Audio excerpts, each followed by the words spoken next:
Hi everyone, and welcome back to another edition of Ask Ron. This week we have a very special guest with us because Ron is out doing what he does best. He's out conducting boot camp. So we have Nelson Fielding with us, and he's going to tell you a little bit about himself, and then we're going to get right into questions. Hello everyone, it's nice to see you today. I'll give you a little bit of background. Ron and I were partners 27 years ago. I was the vice president of the bank. He would call me on a deal. If I liked it, I would send a cashier's check to closing for him to buy the ugly house, a second cashier's check to him for the repairs he said he needed. So at this point, there was no out-of-pocket money for Ron. I was one of the many partners. If I did not want to do the deal, he would just call another partner. If he called a partner more than 2 or 3 times and you wouldn't do a deal, he would whack you from his partners list. It was just that simple. Now, when I did this, he did not pay me any interest or any monthly payments.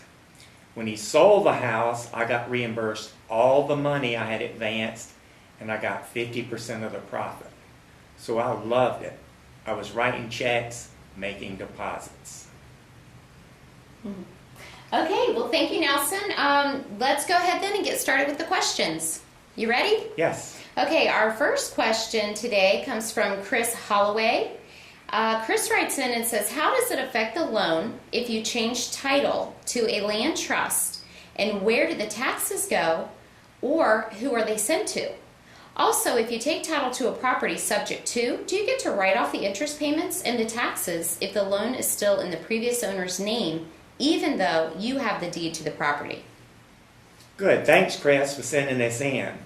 How does this affect the loan if you change title? And where do the taxes go? It goes to you. Because there's a form that's filled in that the owner or the seller signs and that you send to the bank that tells the bank to send the notices to your attention. So that's how you are made aware of the payments. You get to write off this on your income tax because you're the person writing the check and paying these payments. Obviously, the seller can't do that. He's not making the payments. You are. Just as a reminder, subject to in a land trust, the trust owns the property and the beneficiary owns the trust. The trust can be you, your corporation, your LLC, your choice. So always remember who you want the beneficiary to be. Okay, great, Nelson. Thank you so much. Our next question comes from Gabriel Roballer from Center, Texas, deep East Texas. He writes in, Ron, I am having trouble finding a real estate lawyer in my town of 6,000 people to do subject to deals. The lawyers are telling me that they have to talk to the lender, especially if it's a local bank, and I would be assuming the department. One lawyer today told me that I probably went to a seminar and got the forms that won't work here. He didn't really give me a chance to give to him to look over, saying that might have worked before, but not anymore.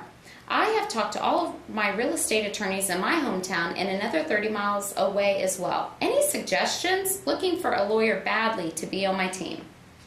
Gabriel, this is a very good question and quite common in small towns. First thing, we would never want the attorney to contact the bank. Because if you do, they're going to probably make you want to assume it or pay it off. So we don't want the bank aware of what we're doing. That's why we don't want an attorney who says he has to contact the bank. And the attorney says that this worked before but not anymore. That's totally incorrect. And that is one of the problems I mentioned in a small town, especially in your case where he said he would not even look over the paperwork. So this is going to be difficult, and something that I ask people if they're in a city that has an investment group to go to one of the meetings, and during the question and answer period, just ask the question, is anybody here familiar with a warranty deed to trustee, commonly known as the land trust? If they say yes, then I said, would you mind sharing with me the name of your attorney? This is probably going to be difficult in a small town because, like I say, sometimes we have to teach the attorney what we do, show them the paperwork, let them listen to the CD about land trust. In your case, he's not willing to do that. Okay, great. All right, Nelson, our last question today is from Norman DeWine. Norman is from Clarksville, Tennessee. I know you've mentioned helping a seller refi his house in order to get him a chunk of his equity instead of us paying him. I know this will work for a seller with a lot of equity who needs money now. I would then get the property subject to.